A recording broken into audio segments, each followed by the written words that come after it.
Hello guys, welcome sa Alvin Graphics. Guys, gusto nyo bang kumita ng pera? Gusto nyo bang matuto? Well, dapat panoorin yung video na to. Tuturuan ko kayo paano ka kumita ng pera online gamit ng computer at ang Adobe Illustrator. Guys, tuturuan ko kayo paano gumawa ng logo gamit lang ang shape na bilog at gamit ang shape na parisukat. Samahan nyo ako sa video na to. Tuturuan ko kayo. Punta tayo sa workstation. Papakita ko sa inyo paano gumamit ng Adobe Illustrator at paano magpapera online. Tara!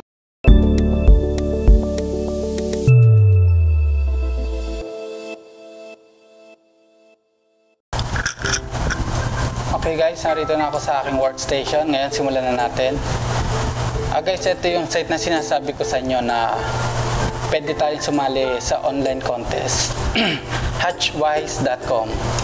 Diyan ako nag-create ng aking account dati, pero yung mga dati kong account, mga nanalo yun. Kaso, nalimutan ko yung mga password nila. Pero gumawa tayo ng bago. Check natin kung okay pa to. Pakita ko sa inyo kung paano yung procedure ng kanilang pag-payout, saka kung paano mananalo. Ito, loading pa. Sana okay pa yung bago kong account. Ayan guys.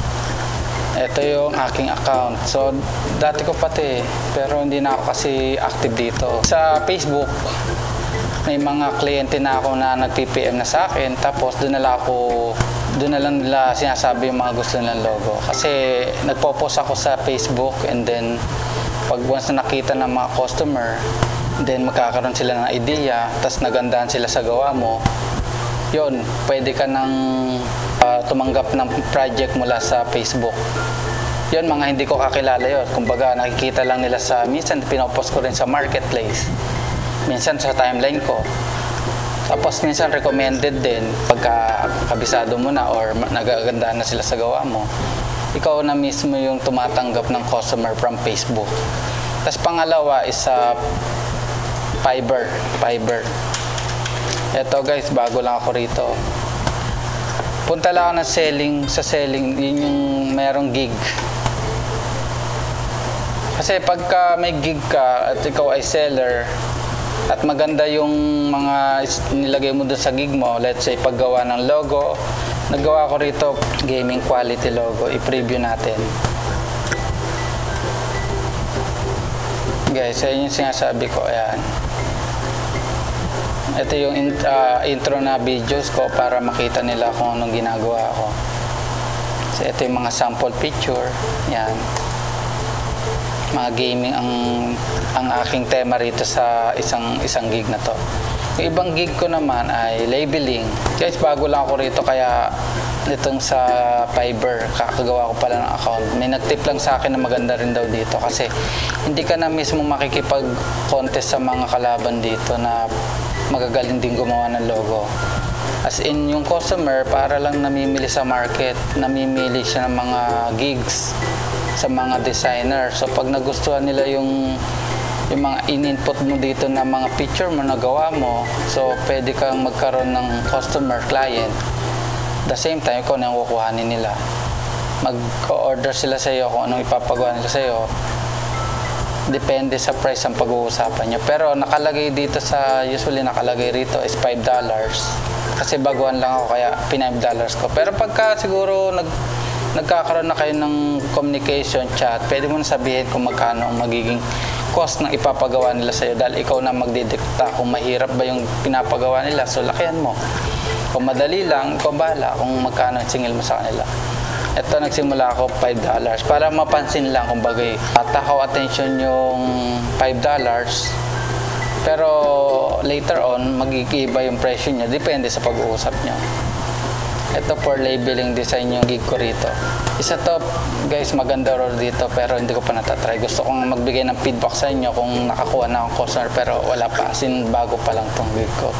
Saka may inaayos pa sila dito na yung para ma-view mo yung nila kung ilan na yung mga nag-impression, ilan na yung nag-click sa gig mo, kung ilan na yung nag-views, nag-order, nag-cancellation. Yan guys. Balik tayo dun sa Hatchwise online contest. So dito, pag nakagawa ka na ng account, makikita mo yung account mo, tapos meron ditong browse. Pwede kang mag-browse contest. Ayan, pipindutin mo itong browse contest. Yan, ito yung guys yung mga logo na ng mga client. So makikita nyo yung mga price, may $50. Yan, malaki, 150, 250, pinakamalaki. Pero dito kasi sa 250, sobrang dami mong kalaban. As in, hindi lang sobrang dami, kundi mga usually professional. Pero minsan may nakakatsambang manalo rito na baguhan kasi depende sa design na ginawa na nagustuhan ng client. Usually effective sa mga clients sa international is yung may double meaning. Kumbaga, may hidden na gusto silang iparating na dapat magawa mo. Like kunyari sa lettering, isang image pero may hidden letter. Kumbaga is makikita nila yung kanilang initial dun sa image na gawa mo sa design. Like this one, ito yung mga contest na pinasok natin, yung 250 ang kanilang price, sobrang laki. Kung convert natin sa peso yan, so 250 times natin sa 50, guys, meron 12,500 ka agad dito instantly. Pero kung mananalo ka pa, pero sinasabi ko sa inyo, hindi ganun kadali. Pero dapat galingan mo para may pag-asa ka. Dito pina 5 star nga pala guys pagka maganda yung gawa at nagustuhan ng client. Minsan meron dito kopyahan pero pwede mong i-report yung mga nangongopya ng design sa'yo para kung ikaw alam mo sa sarili mo na ikaw yung nakauna dun sa design, kasi minsan may gumagayang ibang designer para lang manalo.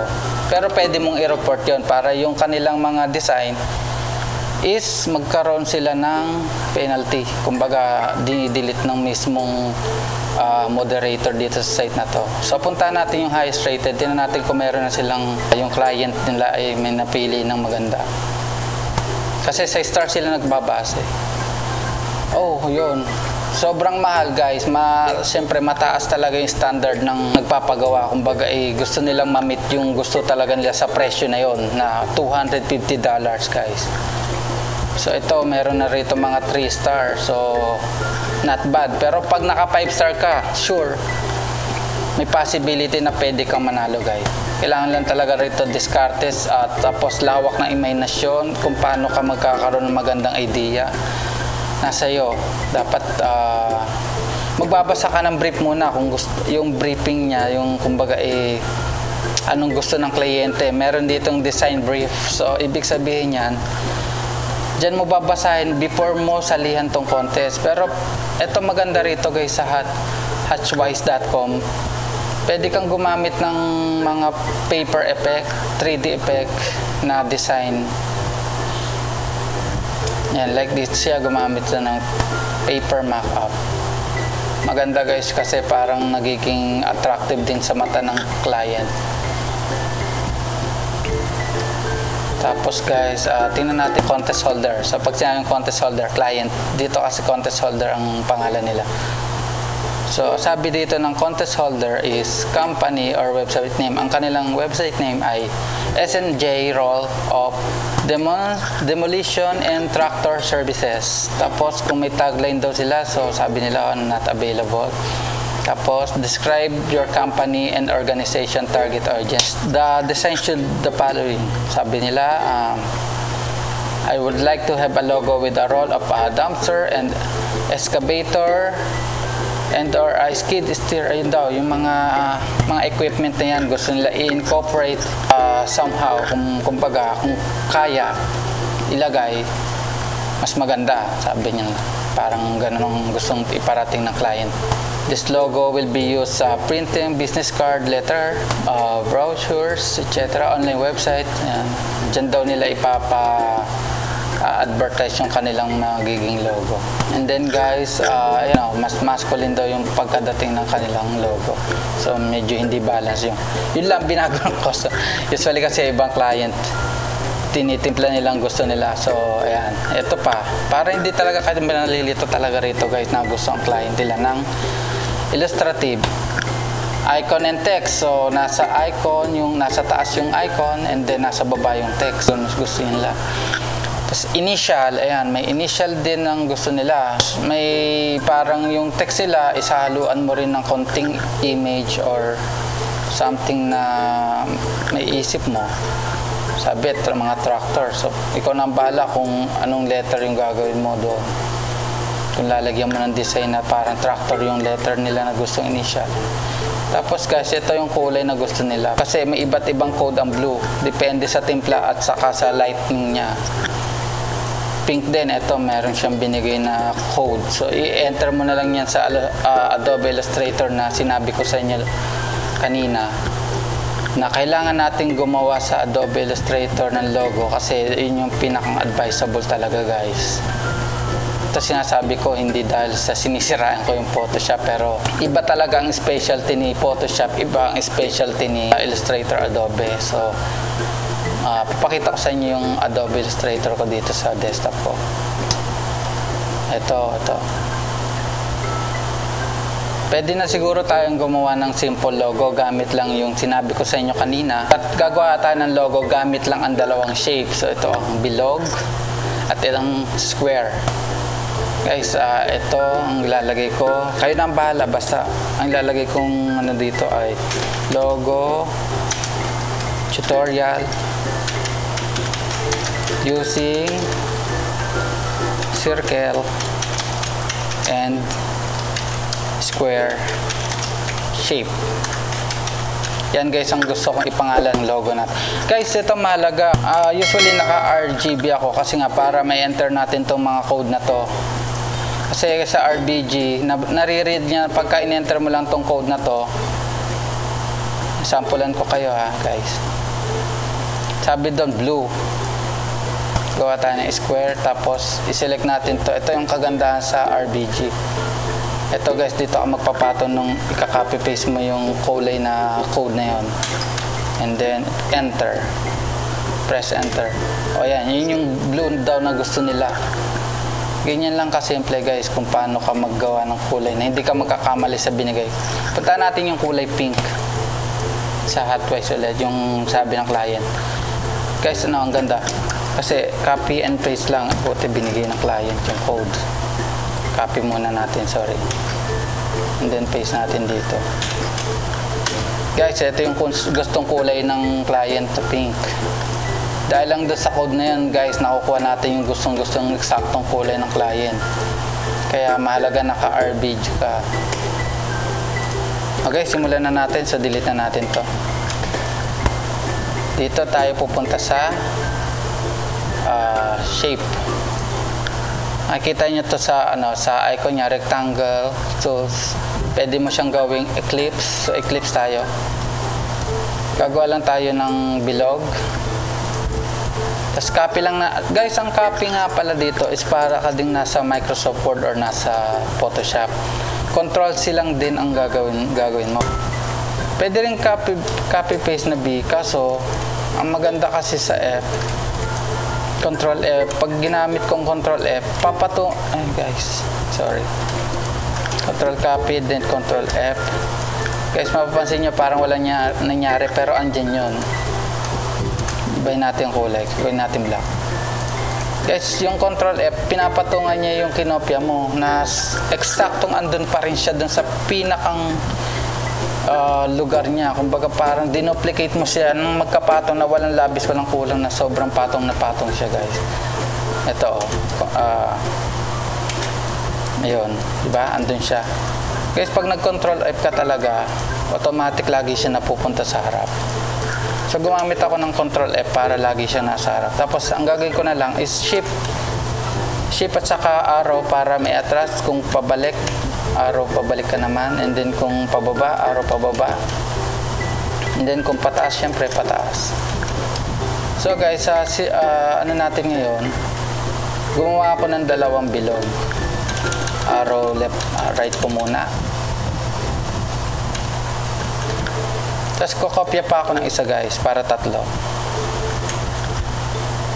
So nag-Control F pa rin ako, kaya hindi nyo napansin, nag-Control F ako pero andyan pa rin siya. Ayan o. Pag Control F talaga ang ganda. Hindi ko na kailangang yun. Tapos pag unzoom nga dito guys, kailangan bago kayo mag-scroll ng mouse, kung gusto nyo i-zoom, gagamit kayo ng Alt para mas makita nyo yung pinakang zooming. Guys, ito ang ganda sa Illustrator. Kahit gaano kalayo ang zooming mo, kita mo na hindi talaga nagpipixelated yung linya ng kahit anong object na napili mo. So ang tawag doon is vector.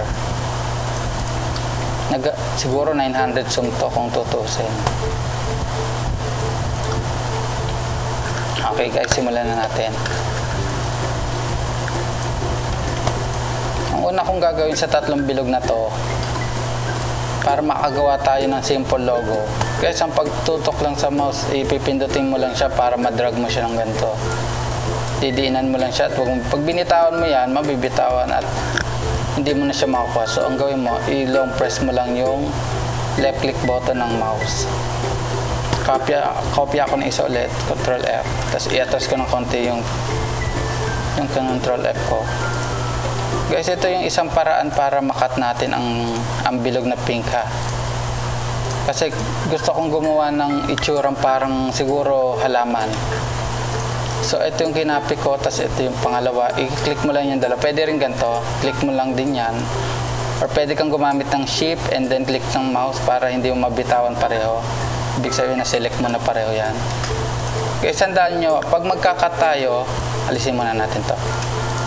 Guys, pag magkakat tayo, kailangan nakaselect yung dalawa. Tapos kung sino yung ikakat mo, siya nasa likuran. Gagamit guys ako ng pathfinder. Ang pathfinder guys, pwede kung wala ka rito, kung nawala mo siya rito, pwede mo siyang ibalik dito sa Windows. Tapos hanapin mo yung pathfinder. Guys, ang ginagawa nitong pathfinder, pwede kang mag-cut kung ano yung nasa unahan, siya yung makakat mo. Let's say itong isang to, itong dalawang to kailangan ko i-cut. Yung pink ang gusto kong i-cut ng ganito, makuha ko ang shape na yan. Kaya inilitaw ko yung kaunti na yan. Kasi itong isang bilog na kulay itim na to, yan yung mawawala. At ang matitira, itong parang naka-moon shape. Simulan na natin. Shift ko parehas yan or pwedeng paganto. Drag ko lang. Tapos gamit ko siya ng minus front. Guys, minus front, ibig sabihin mawawala yung pinakang front and then matitira yung shape. Para siyang nag-cut ng gusto mo. Ayan. Nag-cut siya ng para siyang moon. Guys, gusto ko siyang gawing gusto ko mag-replica gamit ang control copy and then control F ulit. Guys, mapapansin mo meron yan. Ayan, nagdalawa siya. Pero ang gagamitin ko ngayon ay pupuntahan ko tong kanyang nasa square sa gitna. Ididinan ko yung mouse, hindi ko siya bibitawan ng left click and then punta ko lang siya ng parang ginawa ko siyang dalawa, ibinaliktad. Iniharap ko doon sa parting right side. Guys, ayan, napansin nyo nagkaparehas na siya. Bahala ko siyang gawing siguro halaman pagdidikit. Ito naman guys sa pathfinder, itong isang nasa harapan ito, ang tawag dito unite. Guys, pag sinabi unite, ayun, yun na yun. Mag-unite siya, pag ginamit mo siya, hindi na siya magiging dalawa. So mag-iisa na siya, magdidikit yan, mag-iisang form. Okay, pindutin natin ang unite. Yan guys, isang form na siya na object. So hindi na siya dalawang buwan na nahati. So guys, gusto ko siyang gawin, magkaroon ako rito ng banda rito na kumbaga dahon. Itong isang circle na to, gawin natin anchor ang tawag diyan sa mga maliliit na yan. Napapansin nyo, may mga anchor siya, pinakang point. So yung mga anchor na yan, ayun yung mga pwede mo i-select using your mouse. Gamit ka guys ng letter, yung direct selection. So letter A lagi ang pinipindot ko usually dyan. Kaya yung keyboard ko letter A lagi ang pupod. Guys, ang gagawin ko, letter A ko and then i-click ko yung anchor. So naselect ko na siya. So gusto kong gawin, ito naman ay ang tawag dito ay convert select to anchor points to a corner. Ibig sabihin mag-anchor points siya, hindi siya round. Ito yung pang round. Smooth. Anchors, kumbaga yun yung naka-curve. So gagamit ako guys ng convert selected anchor point to corner. Ayun, kasi sinelect ko siya and then siya yung magiging may naka-point. Point ang tawag ni Adobe Illustrator, anchor point. Guys, gusto kong gumawa ng ano, ang pagpapalit dito guys, kailangan nyo mag-alt, saka shift, saka ganun i-drag nyo yung mouse na katulad nito. Tapos, pag nyo bitawan, and then, i-ano mo lang yung mouse, masasanay din kayo. Alt at shift. Pag bibitawan, ilaruin nyo lang yung mouse kung depende sa gusto nyo laki. Ayan. And then, ibaba natin. Tapos, itong isang circle na to, gusto ko rin gawin siyang leaves ng aking magiging plants. Maganda ang siguro kakalabasan nito guys. Kaya panoorin yung buong video. Siguro matutuwa tayo dito. Gagamit ulit ako ng A letter sa keyboard. And then, click ko yung anchor. And then, punta ako rito ulit sa anchor point. Yan, makikita nyo ulit na naging ano ulit siya. Nag-form siya ulit. Guys, gusto ko siyang gawin dahon talaga. Kaya, ang gagawin ko rito, medyo lalagyan ko ng konting effect yung dahon natin. Ito guys, madali lang yung handle, pwede mo siyang laruin. Tapos dito sa taas, pwede mo rin siya. Para yun lang gagawin mo dyan para makuha mo yung gusto mong shape. Magmumukha siyang halaman talaga. Dahon ng halaman. Guys, ayan.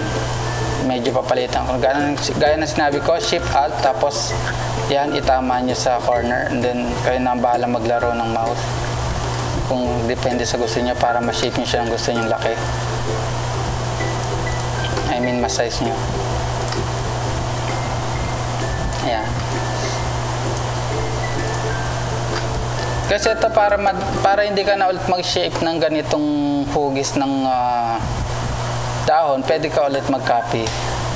Gagamit na lang ako ng copy, Ctrl C, and then Ctrl B. Kaya nakita niya, binigyan niya ako ng isang kamukhang-kamukha niya. This time, ang gagawin ko is papaikutin ko. Gagamit ako ng letter O. Letter O, ibig sabihin yun yung pwede mo siyang i-reverse or i-round. Ayan guys, nakatutok na siya sa right side. Sa left side I mean. And then laruin nyo na lang guys yung tamang position niya gamit ang mouse niya. Ayan. Medyo nagkakaroon na ng mukhang ating plants. I mean plant lang. Masyadong marami kong plants. Plant lang. Okay guys, ito. Medyo pabahin ko para magmukha pa siyang dahon. Guys, ito unlimited guys. Pag nagkamali ka nga pala, ayun, sinasabi ko, pag nagkamali ka rito at hindi mo nabalikan, kumbaga may napansin kang may mali sa isang shape na ang tagal mo na palang mali, tas hindi mo pala nakikita, tas ang laki na ng binago mo. Guys, dito unlimited yung Ctrl Z. Kamali ka, okay lang, i-Ctrl Z mo na, i-Ctrl Z hanggang sa makarating ka dun sa kung saan ka nagkamali. Kaya huwag ka matakot guys. Pero ako, okay na ako sa, siguro dito sa design natin. Gawin na lang natin is ito. Para siyang mukha siyang tao eh. So, gawin natin, tanggalin natin to. Pindot kayo ng minus sa keyboard, yung minus sign na usually ginagamit, minus.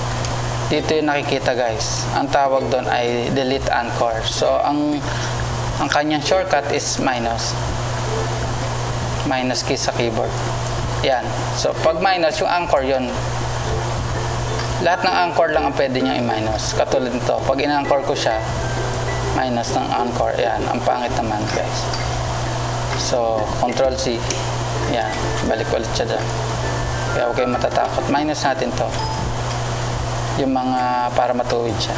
Guys, sa kulay siguro medyo hindi ako satisfied sa kulay. Siyempre, yung usually na kulay ang gagamitin natin. Pipili ka ng mga kulay na gusto mo. Pero mas satisfied ako sa kulay ng may pagka gradient tawag dyan eh. Pero siyempre, hindi ko gagamitin yung yung gray.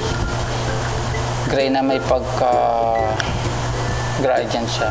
So, siguro select ko to para mas makita natin. Or ito na lang. Guys, nalimutan ko sabihin sa inyo, kailangan i-select nyo muna yung babaguhin nyo guys. Kasi pag di nyo sinelect yan at naggawa kayo rito, kahit anong gawin nyo dyan, hindi mababago yan guys. O, walang nangyayari. So, ang gagawin natin, i-select natin.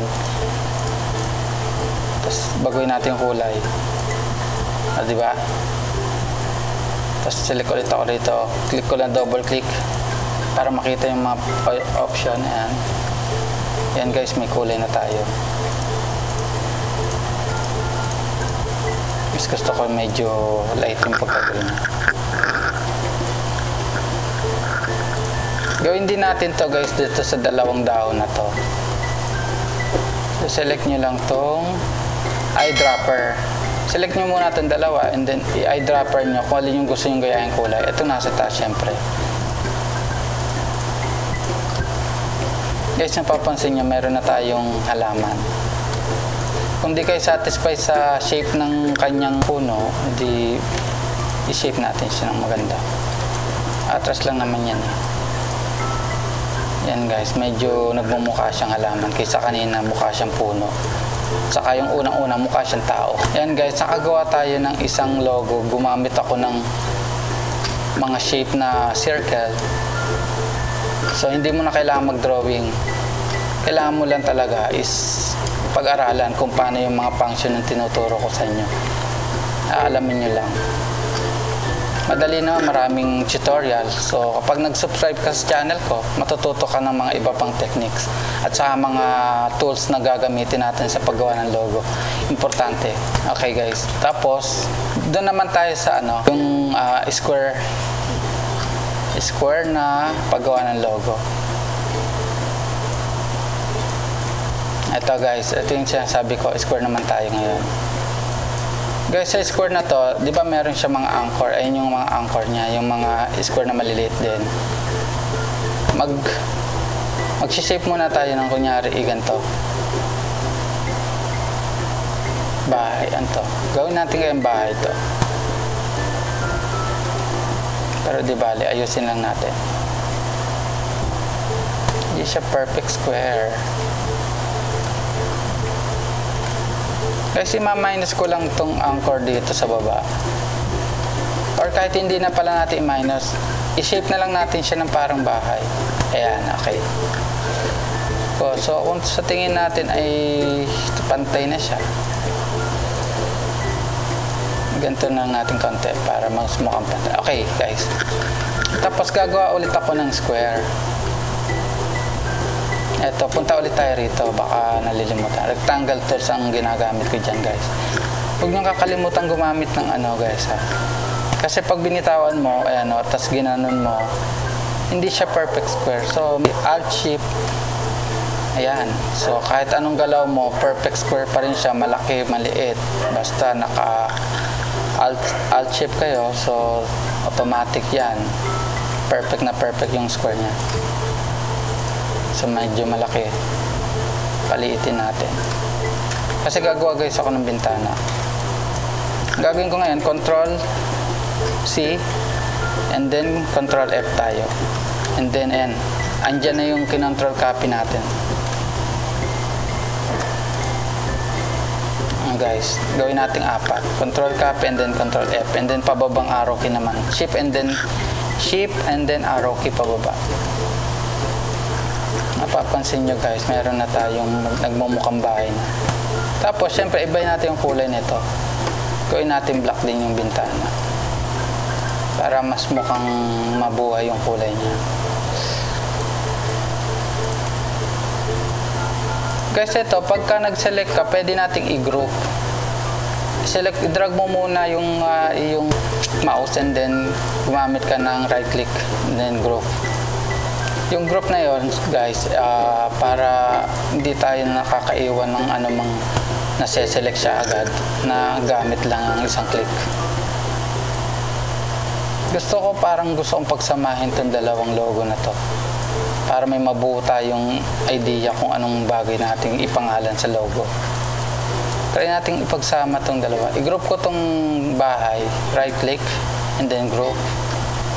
Then tingnan natin kung babagay sila magkasama guys. napapansin nyo, kumiklik lang ako ng isa pero nakukuha na siya lahat. So wala ka talagang mamimiss na isang parte. Medyo palitan ko guys tong apat na control, alt and shift and then mouse. Okay, taas natin konti. Tapos ito palakayin natin. So ito medyo angat natin. Pwede kayong gumamit ng angat na to. Actually kahit di na natin isama ito eh.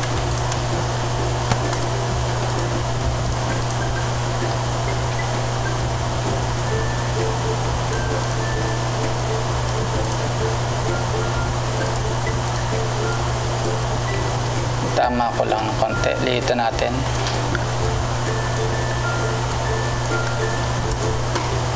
Okay. Medyo gumaganda na ang ating logo. Mag-iisip tayo ngayon ng pangalan natin rito mamaya. So guys, ang magpapaganda rito siguro yung text. Maglagay tayo ng text. May naisip kaya akong pangalan dito. Punta tayo dito sa T. So type tool ang ibig sabihin nun. Para sa Photoshop may type T rin siya. Ang pangalan din niya is type tool. I-caps lock ko siguro. Mag-isip ang pangalan. Kasi dahil para may pagka-echo siya. So green natin.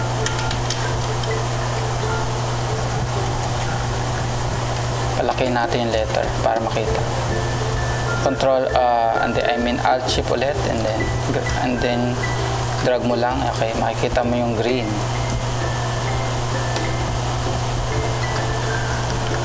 Pili ako ng font. So, right click ko siya. Pwede rin dito, guys. Pero mas preferred ko rito para kita ko yung itsura. So, ayan, makikita nyo. Pili lang ako. Try natin to siguro.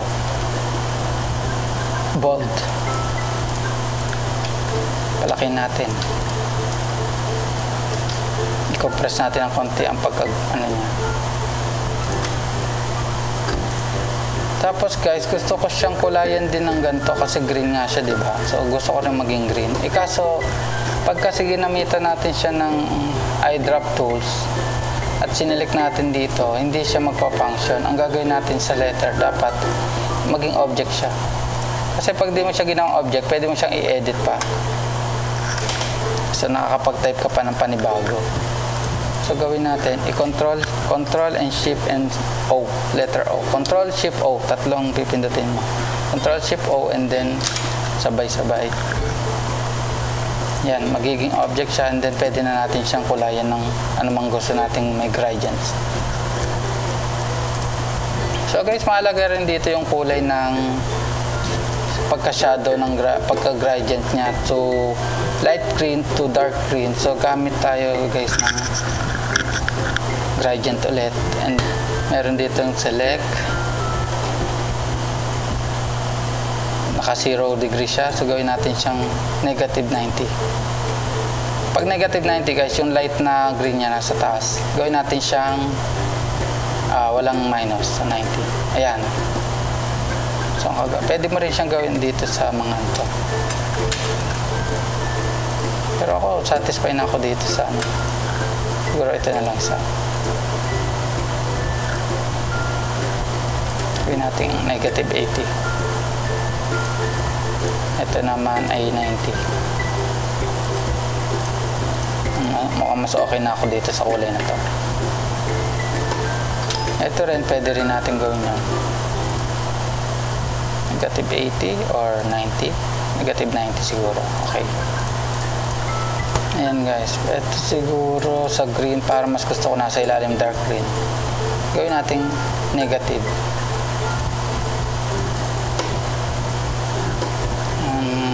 Green, okay. Lagyan pa natin ng title guys. Ano kaya? House? Greenhouse? Or hindi, wag na natin, medyo common eh. Green home na lang para medyo magandang pakinggan. Hindi ko napansin kasi. Caps lock natin yung H and then maliit lang yung mga letter kasunod.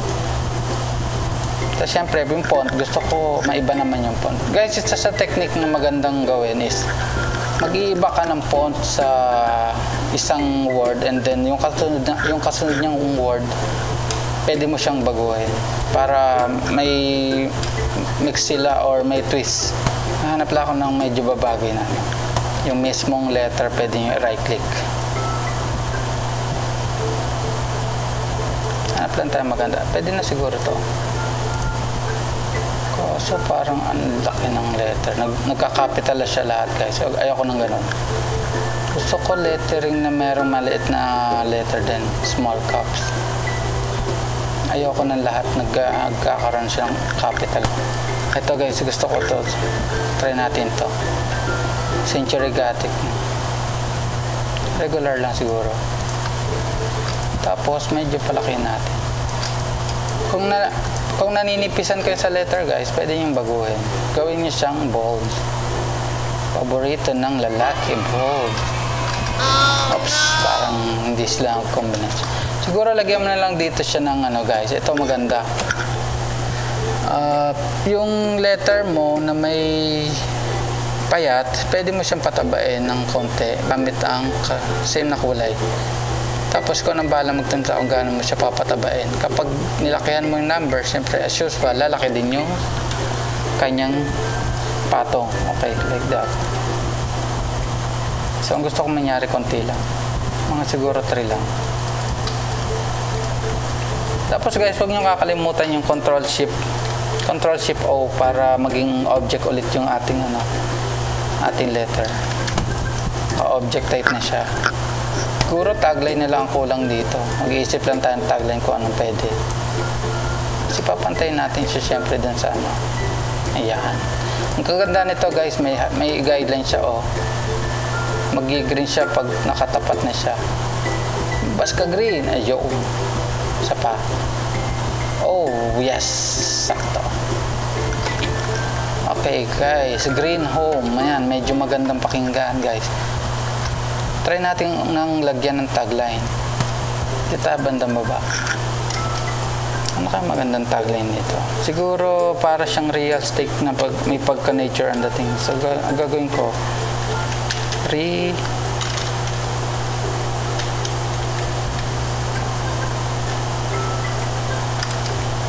real estate.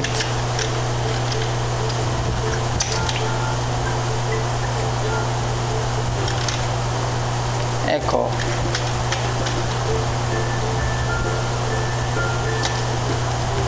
base. Real estate in eco base. Kasi parang eco-friendly. Pero depende sa gusto nyo guys. Pero pwede rin natin siyang gawing iba. Depende sa gusto ng client to guys. Optional lang naman to. Gawin nating realty na lang kaya.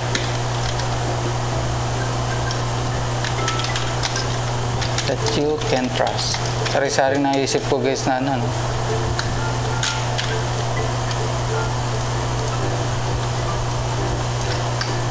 Siyempre hindi ko gusto yung font niya. Ibahin naman natin para may pagkaka-iba naman silang lahat. So gagawin ko, pipili ulit ako rito sa font. Right click ulit natin yung letter and then font. Okay. Ang font nga pala na hanapan yung site is punta kayo sa thefont.com. Ito guys, thefont. Wala palang kudlit, dalang talaga siya. May A pala siya, hindi kudlit. Guys, hanap lang kayo dyan, ang dami yan. Mamimili kayo kung anong gusto nyo. Cartoons, comics, yan. Pero balik na tayo doon. Hanap na lang tayo ng kanyang magandang site. Huwag nyo kakalimutan guys yung site na yan. Yung mga importante. Alam ko sa copper, maganda rin pala yung copper. Paborito ko kasi yan guys Kasi guys, importante talaga. Kahit magtagal ka na sa font, basta maganda yung kalabasan ng ito yung copper.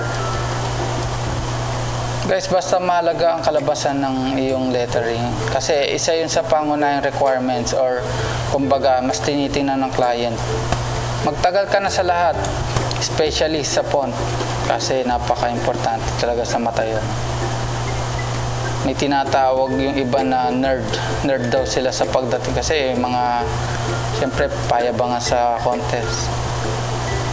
Pag chinat sila ng client, replyan nila, yes ma'am, kanya-kanya lang payabangan yan guys.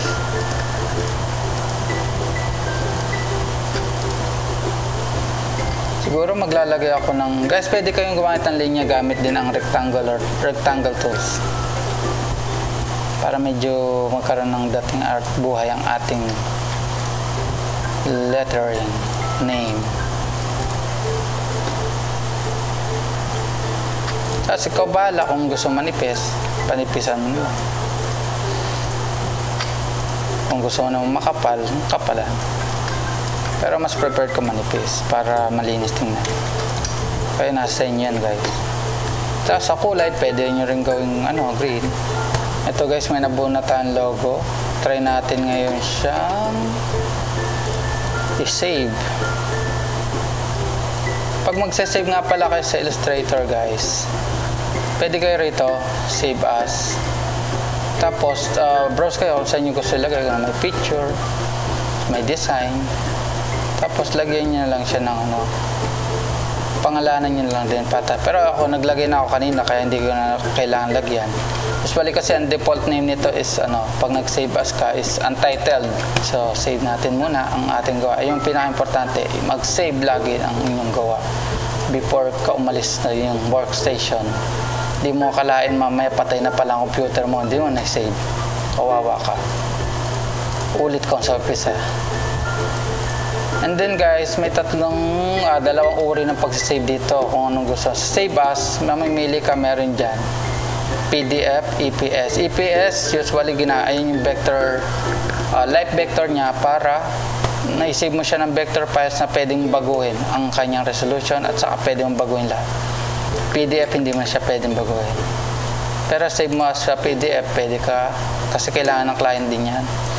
And then dito sa export, andito yung PSD. Andito rin yung TIFF, yan yung mga kailangan. Pero andito rin yung PNG, JPEG. Andyan din sila. Pero dito ako lagi sa, kapag gusto ko magbigay ng PNG sa save for web, pwede rin. Kasi andyan din yung GIF files. Andyan JPEG, andyan ang PNG files. Save natin, guys. Dito tayo sa new folder, logo tutorial, ang astig. Okay guys, save na natin. PNG, tapos save ko rin ang JPEG.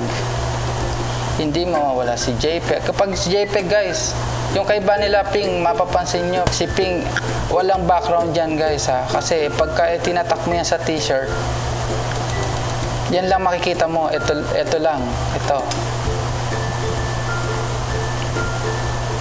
Wala siyang kulay puti, especially for mga yan yung kadalasan ginagamit for printing talaga. Tapos pag JPEG naman, yan may background, depende sa laki ng kung gaano kalaki yung resolution na in-input mo kanina.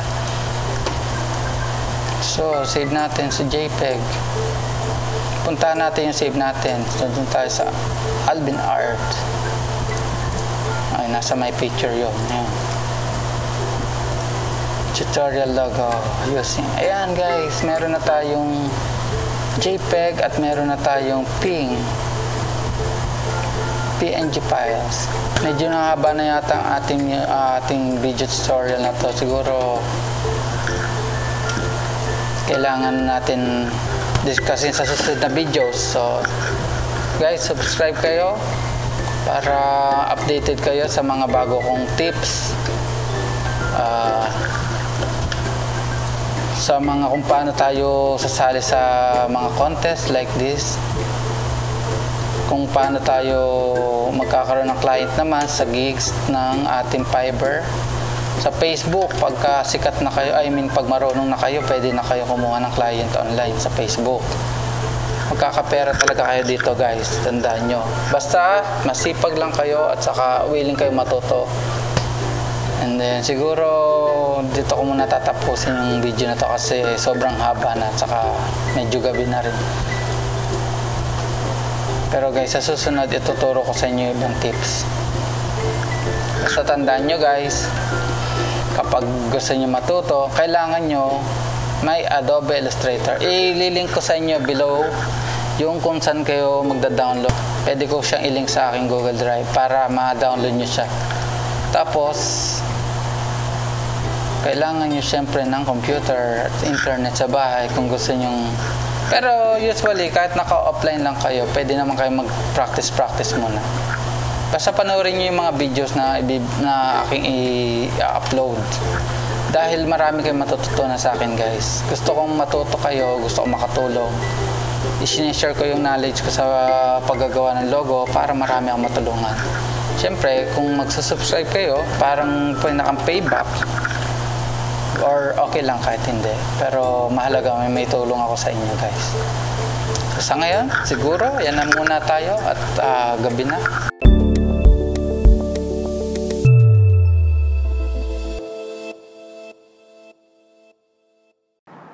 Yan guys, sana may natutunan kayo sa video na yun. At sana subscribe nyo ako at i-like yung aking page. At saka pindutin nyo yung bell icon para updated kayo sa mga bago kong lalabas na video at tutorial. Guys, sa susunod, bibigyan ko kayo ng tips paano manalo at paano sumali sa mga contest. At sana, supportahan nyo ang aking channel. And then, sabay-sabay tayo matuto. Salamat!